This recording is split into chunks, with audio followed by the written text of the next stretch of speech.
In the first week of July, when nothing in your vegetable garden is ready, when the tomatoes are still hard and green and the corn is barely knee-high, one crop in your county is already at peak harvest. It is growing in the ditch. You did not plant it. Nobody planted it. It was there before you moved in, and sometime in the next 2 weeks, a county mower will come through and take the whole stand down at the shoulder without slowing. And this same week, in a grocery store, maybe 3 miles from your house, the unopened bud of that exact plant is sitting in a sealed bag, dried, weighed, priced by the ounce, sold as a vegetable under a name, in an aisle you have walked past 100 times. You have almost certainly already eaten it. It was in the hot and sour soup. Welcome to forgotten roots. The bud is cut before it opens, while it is still a tight orange spear about the length of your thumb. Dried, it goes amber and leathery. Soaked in hot water for half an hour, it comes back soft and faintly chewy, with a floral smell and a flavor closer to green bean than to anything you would call a flower. In Cantonese kitchens, it is gum jum choi. In Mandarin, jin zhen chai. Both mean the same thing, golden needle vegetable. And the reason it is sold dried and almost never sold fresh is not tradition, and it is not convenience. There is a specific compound inside the fresh bud. What that compound is explains the entire history of this plant, including the reason America ended up with the flower and left the food behind. Hold on to that. In China, this is not a foraged curiosity. It is agriculture. In Hualien County on the east coast of Taiwan, a mountain called 60 Stone Mountain sits about 800 meters up, and roughly 300 hectares of it are planted with nothing but this.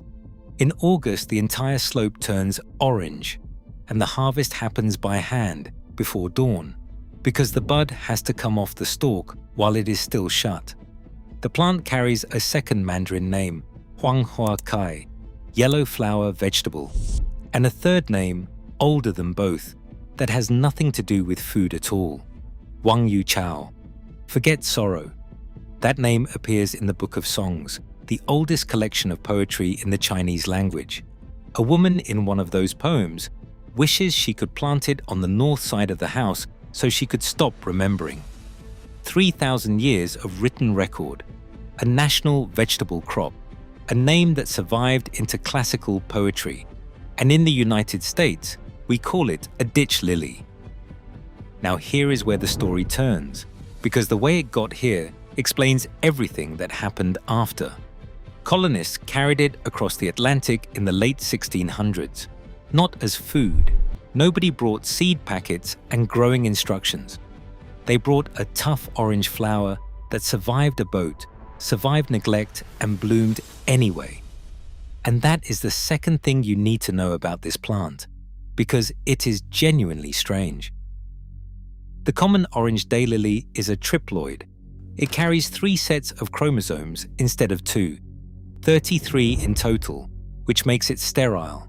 It has, essentially, never produced a viable seed in North America. It does not need one. It travels underground, by root and by tuber.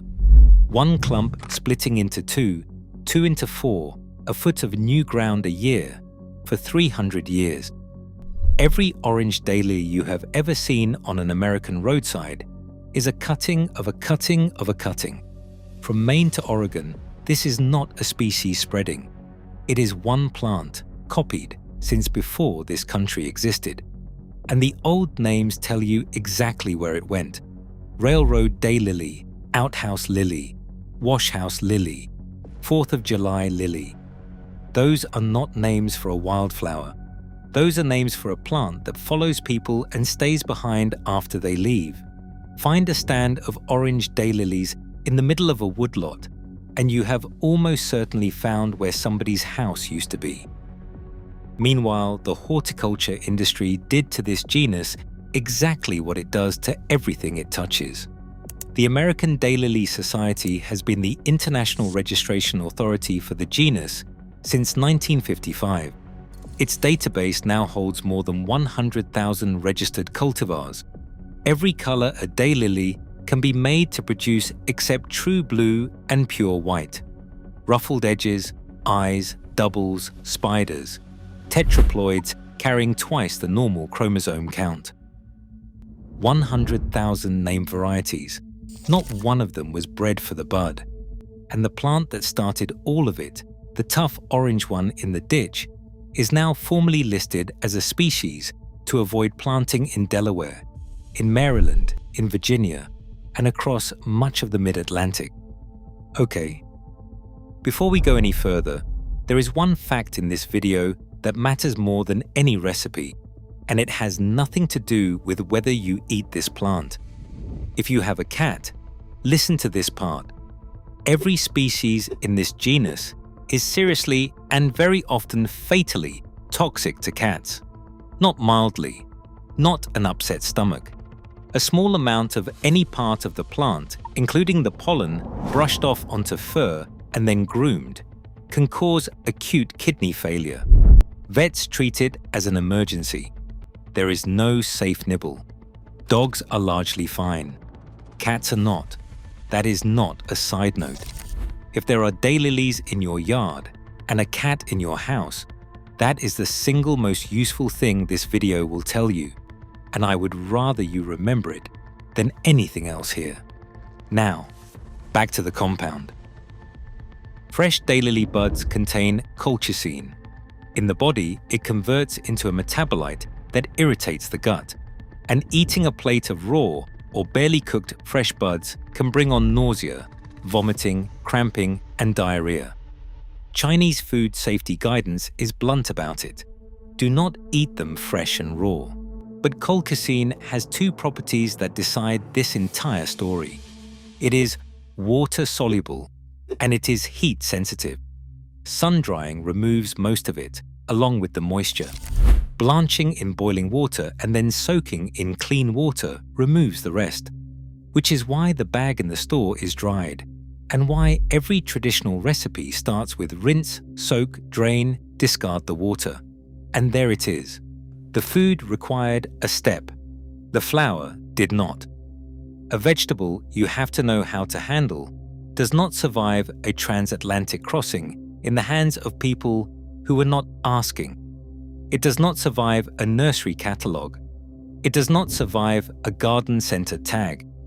But an orange flower that grows in bad soil needs no water and comes back for a century with nobody tending it, that travels perfectly. Nobody suppressed this. Nobody buried it. It is simpler and stranger than that. The knowledge and the plant got separated at the dock, and only one of them made the trip. One more thing, and it is the thing that matters if you ever intend to touch this plant. Daylilies are not lilies. True lilies, the genus Lilium, are a different family, and some of them are genuinely dangerous. The difference is easy once you have seen it. A daylily throws long strap-shaped leaves straight up out of the ground in a fountain, and the flower stalk rises separately, bare, with no leaves on it at all. Underneath there is no bulb, just fleshy roots. A true lily grows as a single stem with leaves spiraling all the way up it, out of a scaled bulb. Leaves from the base and a naked flower stalk. That is your rule, and even with the right plant correctly prepared, a minority of people get stomach upset from daylily buds anyway. Try a small amount first. Never harvest from a roadside that gets sprayed, and never from a bed that has had systemic insecticide in it. So, back to the ditch, first week of July. Every one of those flowers opened this morning and will be finished by dark. That is not a metaphor, it is the name. Hemerocallis, from the Greek hemera, day, and kallos, beauty. Beauty for a day. The plant burns through 100 blooms in a season because no single one of them lasts past sundown. And underneath it, The same root that came off a ship 300 and some years ago, split and split and split again, has been quietly holding that bank against erosion, feeding nothing, asked for nothing, mowed on a schedule. We kept the part that dies in one day. China kept the part you can dry, store through a winter, and eat in February.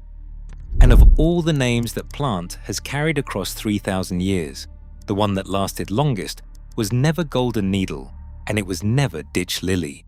It was forget sorrow. If you found this one worth your time, subscribe to Forgotten Roots. There is a lot more growing out there than anyone told you.